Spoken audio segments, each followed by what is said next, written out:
Bonjour, on se retrouve aujourd'hui pour réviser certaines phrases, les phrases à construction particulière, les phrases simples et les phrases complexes.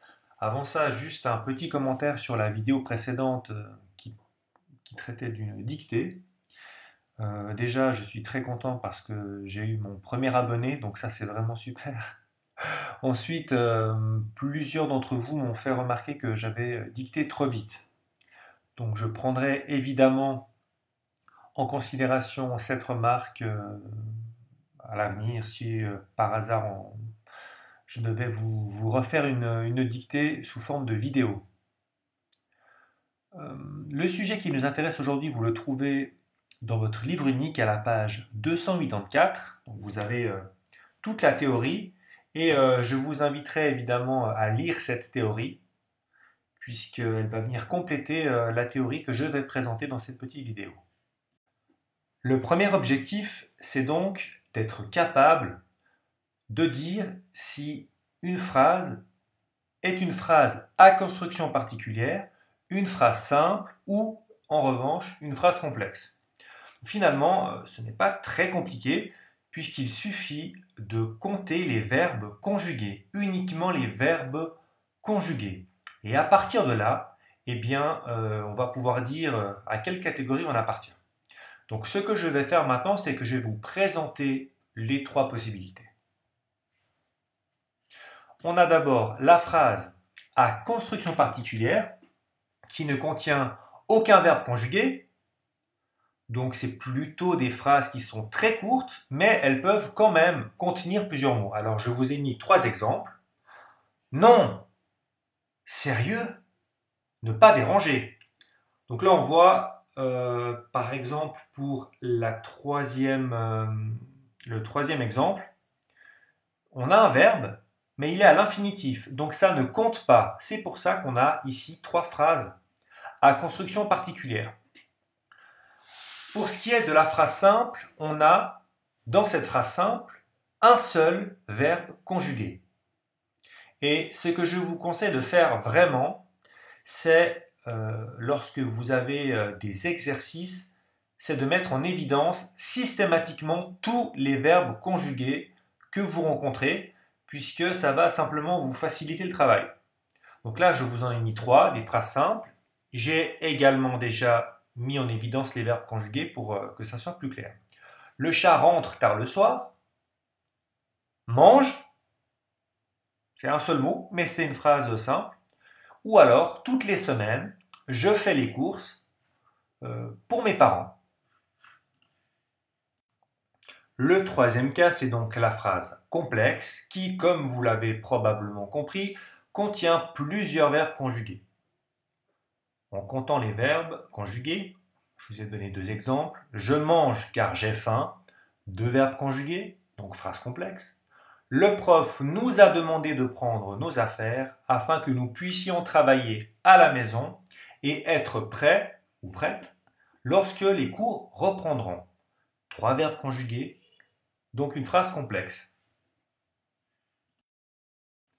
Si on s'attarde maintenant un petit peu sur les phrases complexes, on va remarquer que ces phrases complexes sont finalement composées par plusieurs phrases simples qui sont reliées entre elles par différents procédés. Ces procédés, il en existe trois. On appelle ça la juxtaposition, la coordination ou encore la subordination. Dans deux phrases juxtaposées, les éléments sont reliés par un signe de ponctuation. Alors généralement, le signe de ponctuation que l'on croise le plus souvent dans la juxtaposition, c'est la virgule. Mais il existe également les deux points ou le point-virgule, même si c'est un peu plus rare. En revanche, faites bien attention, c'est pas parce que vous avez une virgule dans votre phrase que ça signifie qu'il s'agit de juxtaposition. En effet, il peut s'agir plutôt d'un complément de phrase, par exemple. Donc là, je vous ai mis deux exemples. La mer était calme, le vent était tombé. Le point-virgule va indiquer ici la cause. Et dans la deuxième phrase, les fans applaudissent, virgule, ils sont contents. On voit dans les deux exemples qu'on a à chaque fois plusieurs verbes conjugués. Donc il s'agit bien d'une phrase complexe. Et ces deux phrases complexes sont juxtaposées. Vient ensuite la coordination. Alors ça fonctionne la même chose. Une fois que vous avez identifié vos verbes conjugués dans la phrase, vous avez vu que c'était une phrase complexe. Il faut regarder si ces bouts de phrases sont reliés entre elles par la coordination. La coordination, c'est lorsque c'est une conjonction de coordination qui va relier vos bouts de phrases ou alors un adverbe de liaison. Je vous ai mis de nouveau deux phrases en guise d'exemple. La mer était calme car le vent était tombé. Car est une conjonction de coordination. Vous connaissez bien la petite liste, vous l'avez apprise il y a bien longtemps. Mais, ou, et, donc, or, ni, car. Tout ça, c'est des conjonctions de coordination. Dans le deuxième exemple, je vous ai mis un adverbe de liaison. Elle rentre, puis elle mange. Deux verbes conjugués reliés entre eux par cet adverbe de liaison. Et finalement, on a la subordination qui, comme son nom l'indique, signifie que vos deux phrases simples sont reliées par une conjonction de subordination, que, puisque, afin que, si, parce que, pour que, etc. Ou éventuellement un pronom relatif, qui, dont, ou, etc. Il existe d'autres conjonctions de subordination, hein, évidemment. Je vous ai remis deux exemples.